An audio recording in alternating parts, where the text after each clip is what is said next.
for Children. It's a podcast powered by Save the Children. Champions for Children.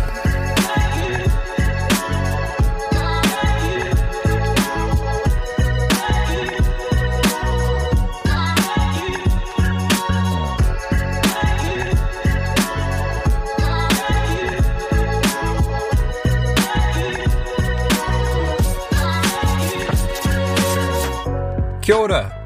I'm Sam Prime and welcome to the Champions for Children podcast, the official podcast of Save the Children New Zealand. At Save the Children, we're passionate about championing bold change for children. Over 100 years ago, our founder, Eglantine Jab, was the first to declare that children have rights. Today, our ambition and mahi remain as strong as ever. Together with your support, we fight for a world where every child, no matter where they're from, has their rights understood and upheld. The Champions for Children podcast is where we share the stories, struggles and successes of the incredible people and projects we support, those working on the ground to make a real difference for children around the world.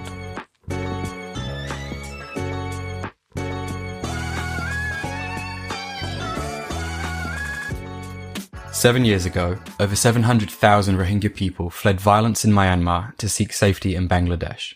Today, nearly 1 million Rohingya live in limbo, enduring harsh conditions in temporary camps in Cox's Bazar. They face disease, water shortages, sanitation issues, and limited access to education. But thanks to Save the Children, heroes like Maheen Chowdhury are leading the healthcare response under these challenging circumstances. I caught up with Maheen to hear firsthand about the struggles and successes he's witnessing on the ground in Cox's Bazar.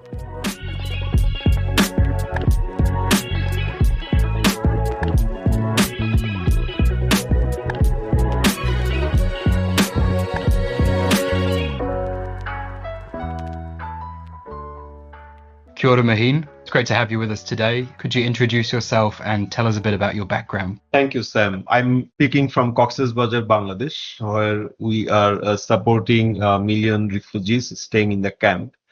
I am Maheen Chowdhury.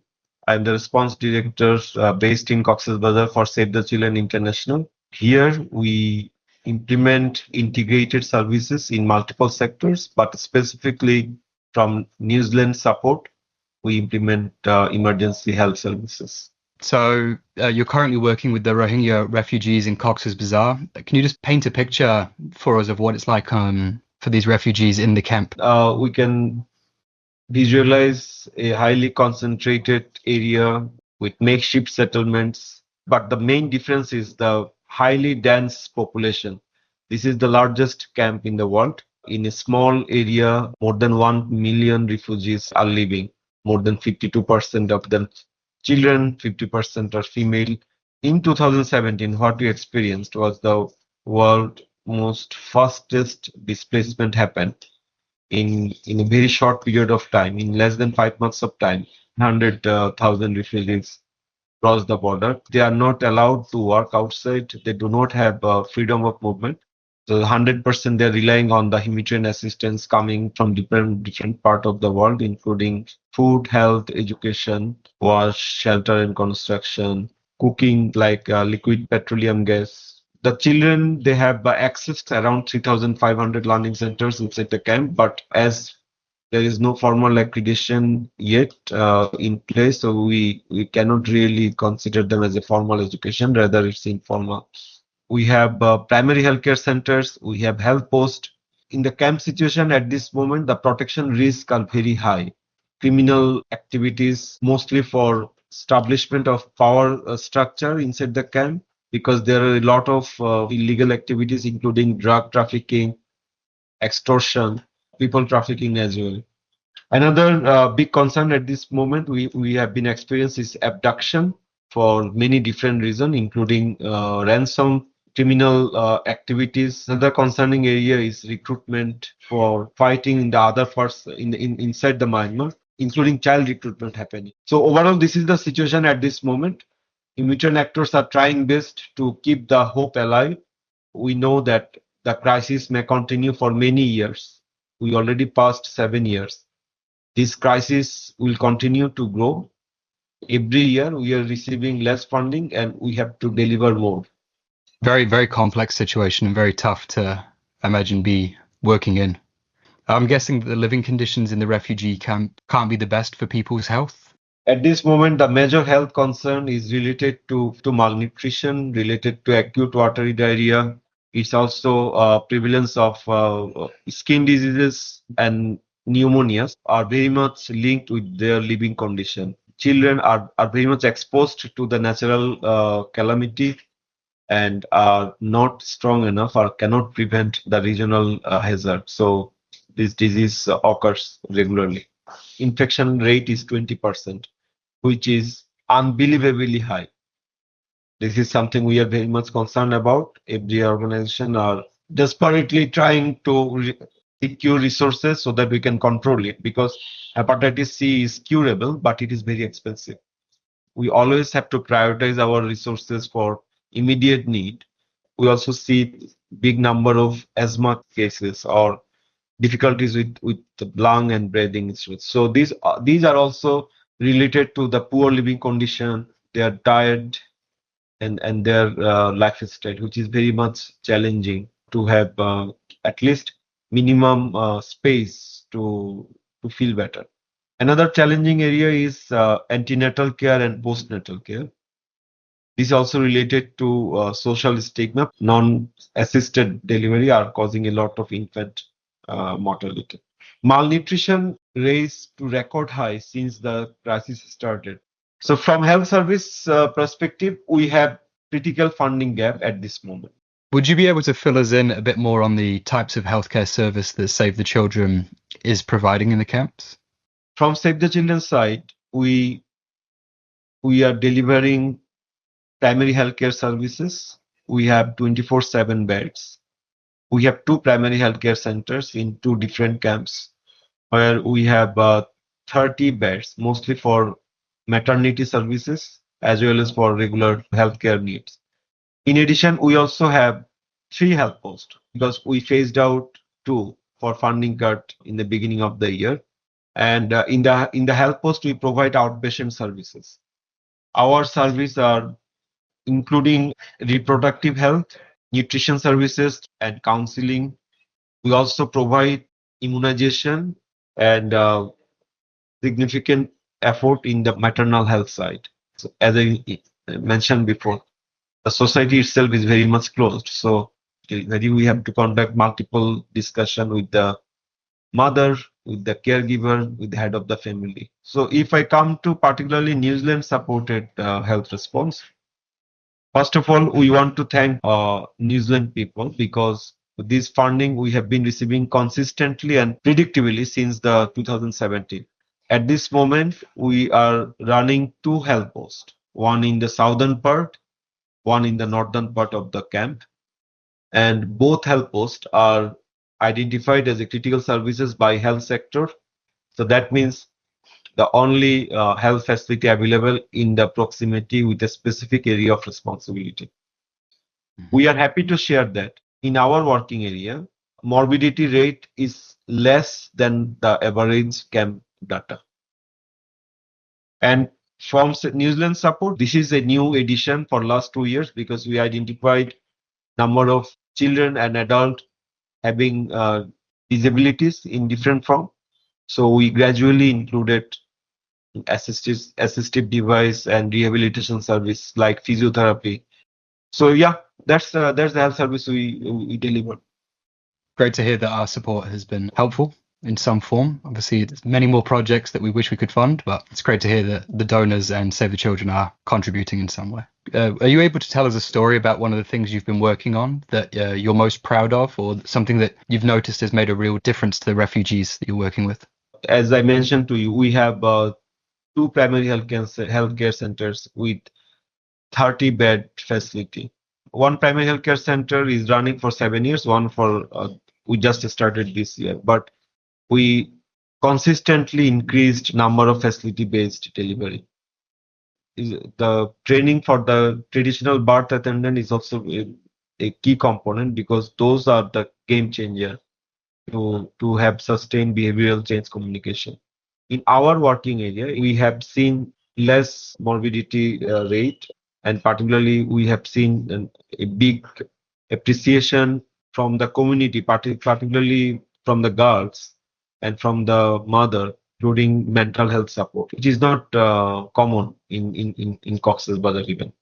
Not many facilities or actors are have included mental health or counseling services. In the camp setting, hypertension and stress are very much common, and people actually they do not even recognize that they have mental health issue. We have seen a lot of appreciation, thanksgiving are also coming from that perspective that they're really happy to have these services. Living in that kind of environment be quite easy to push your mental health and mental well-being further and further down the list and focus on the more immediate needs. It's great that we're managing to provide that support as well. I understand that we have community health workers who are on the ground working with the refugees. How important is community involvement in the success of the kinds of healthcare initiatives that you're doing in the camps? This is definitely not an ideal situation, but trust building is very important. For example, during the COVID, it was much difficult to gain the trust about the distance, social distance matters. In the camp settings, it was much more difficult because their society structure was different. At this moment, we are focusing on early pregnancy and hepatitis C. So outreach activities, follow-up, referral, identification, these are very critical component which community health workers are supporting. And our success of our health program mostly depends on the community health worker. We cannot deliver anything without that force. So it's incredibly helpful to gain trust within the society. That's fantastic. Could you tell me a little bit about the Disability Inclusion Support Committee that's running in the camp and what it's trying to do? We do not have very specific data on the disability prevalence rate, but still the number is very high. So now we are focusing not only health, but also in education, protection, to support. Particularly in the health post, we included physiotherapists, and we also have assistive device if the individual or the family cannot afford it, and counseling also integral part of disability inclusion. I cannot claim that we are the best at this moment, but we have development progress. It's gradually improving, not only for Save the Children, but as a whole from the Himachal response. Great to hear. What is it that you need most right now in the camps? We need support actually from the world. It's a global crisis, I would say. It's not only crisis for Bangladesh or for Myanmar. It's crisis for everyone. We have been getting fund from New Zealand people consistently and predictably since the beginning. We really hope that this support will continue so that we can continue delivering the services. The portion is very important because for the predictability, we can plan better. Also, we need attention for media coverage because there are a lot of crises, unfortunately, but the need remains same or even higher with more people, much less funding. So that attention from across the world is very important. So this is what we need actually. It can be quite overwhelming sometimes when you turn on the news or you're living in the situations and you see crisis after crisis after crisis, but predictability of the funds and allowing you to just continue your work without having to stress about where that's coming from really is make or break, I think. What are your wishes for the Rohingya children that are supported through the Save the Children project, and I suppose the wider context of the refugees in Cox's Bazar? From Save the Children side, this is very easy to respond. We want to keep our child safe. We want that in every child live in a fear-free environment. They grow healthy and they have opportunity to learn. I can share one of the experience I had. I had a discussion with one adolescent girl in one of the learning center. She was mentioning about hope, what future they have, because we all understand that the future is very much uncertain and we don't know what will happen even after 5 years and 10 years. So rather responding to her question, I put this point to the whole class. I was overwhelmed to hear from that the activities we are delivering, the learning centers, the opportunity to learn, the opportunity to get health services, that actually keeping them alive, and they're really up for their hope. To keep the hope alive is the most important thing in this context. We really need to invest a lot, but particularly for the children, for the new generation, the hope element is very important to keep.